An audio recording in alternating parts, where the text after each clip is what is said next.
This is OnePlus Ace 5, and today I'll show how you can perform an initial system setup on this device. So, the step number 1, select what language you would like to have your system and, well, the whole setup in.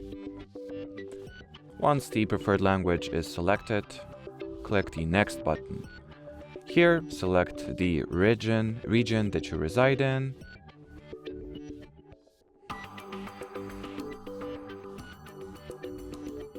And once selected, also, well, press the Next button. On the legal information page, first, get acquainted with those user agreement, user privacy protection, and data security terms of service. And once you, well, read them, hit Next to accept. Now select whether you would like to set this device up using another device, perhaps your older phone, or you can just skip this step and, well, configure this phone as a new one, or simply give it a fresh start. Next, connect your device to a Wi-Fi network here. So I guess I'll quickly do that off camera, so give me a few seconds here. So the Wi-Fi network is successfully connected to, so hit the Next button at the bottom of your screen, and now wait a few seconds, anywhere between a few seconds to a few minutes, as it is written here, until the phone gets ready for the following steps, which it already seems to be. Yep, so now you can once again copy your apps and data from a previous device or another device if you need to. Or you can just press the Don't Copy button and once again set this phone up as a fresh new device. Here you can sign into your Google account or skip this step, which I'll do for now. Just keep in mind that in order to get the full advantage of the smartphone, you will need to sign into your Google account later on anyway. So as for now, you can skip this step. Just make sure to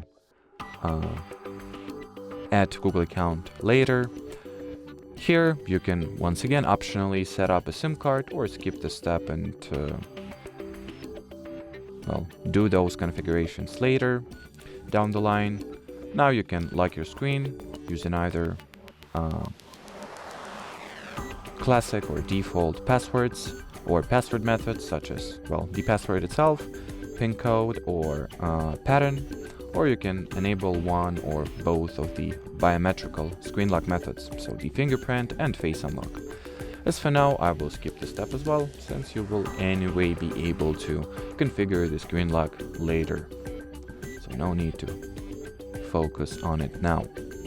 Here, enable the Google services you would like to use and respectively switch off the ones you do not want to.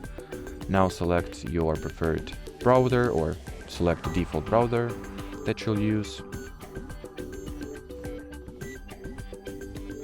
And next step is to select the default search engine as well. So make this selection and press the blue Set as default button to continue. Now you can join the Red Cable Club or some kind of OnePlus membership program, or you can skip this step if you do not want to or would like to figure this stuff out later. Now you are able to toggle on or off a bunch of OnePlus services such as the automatic system updating, global search, auto update system apps, quick connect, context-aware network service, enhanced intelligence services, VDC service, user experience program, and so on. So switch on the ones that you would like to use and deactivate or toggle off the services you are not interested in. Now choose the preferred navigation method. Two options that you have at your disposal are buttons and gestures. So select the preferred method and press done. Now as you can see, we are all set up. So the phone can be, well, or should I rather say, you can start using the phone. So as far as this video goes, that'll be it, as you can clearly see. So should you have any further questions, leave them in the comment section below. But as for now, Thanks for watching and bye bye.